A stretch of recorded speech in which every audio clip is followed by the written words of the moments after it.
राजनीतिज्ञ गीदड़। एक जंगल में महाचतुरक नाम का गीदड़ रहता था। उसकी दृष्टि में एक दिन अपने मौत मरा हुआ हाथी पड़ गया। गीदड़ ने उसके खाल में दांत गड़ाने की बहुत कोशिश की, लेकिन कहीं से भी उसके खाल उधेड़ने में उसे सफलता नहीं मिली। उसी समय वहां एक शेर आया। शेर को आता देखकर वह साष्टांग प्रणाम करने के बाद हाथ जोड़कर बोला, स्वामी, मैं आपका दास हूँ। आपके लिए ही इस मृत हाथी की रखवाली कर रहा हूँ। आप अब इसका यथेष्ट भोजन कीजिए। शेर ने कहा, गीदड़, मैं किसी और के हाथों मरे जीव का भोजन नहीं करता। भूखे रह कर भी मैं अपने इस धर्म का पालन करता हूँ। अतः तू ही इसका आस्वादन कर। मैंने तुझे भेंट में दिया। शेर के जाने के बाद वहाँ एक बाघ आया। गीदड़ ने सोचा, एक मुसीबत को तो हाथ जोड़कर टाला था, इसे कैसे टालूं?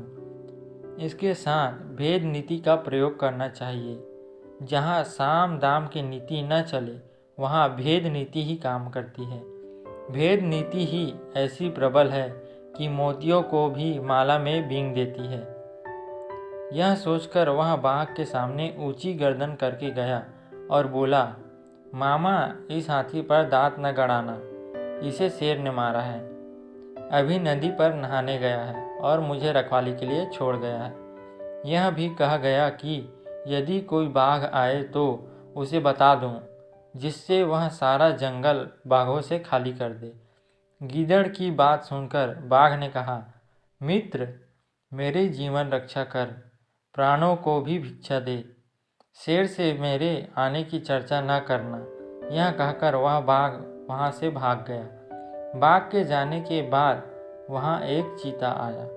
गीदड़ ने सोचा, चीते के दांत तीखे होते हैं, इससे हाथी की खाल उधड़वा लेता हूँ। वह उसके पास जाकर बोला, भगनी सूत, क्या बात है, बहुत दिनों में दिखाई दिए हो।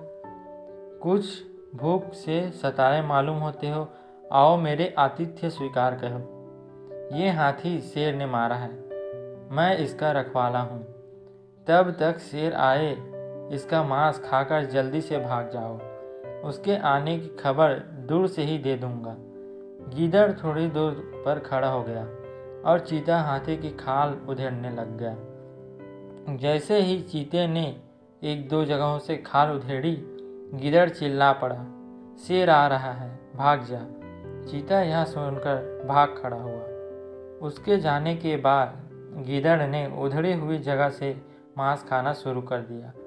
लेकिन अभी एक दो ग्रास ही खाए थे कि एक गीदड़ आ गया। वह उसका समशक्ति ही था। उस पर टूट पड़ा और उसे दूर तक भागाया। इसके बाद बहुत दिनों तक वह उस हाथी का मांस खाता रहा। यह कहानी सुनकर बंदर ने कहा, तभी तुझे भी कहता हूँ कि स्वजाति से युद्ध करके अभी निपट ले, नहीं तो उसकी जड़ जग जाएगी, वही तुझे नष्ट कर देगा। स्वजातियों का यही दोष है कि वही विरोध करते हैं। जैसे कुत्ते ने किया था। मगर ने कहा, कैसे? बंदर ने तब कुत्ते की कहानी सुनाई।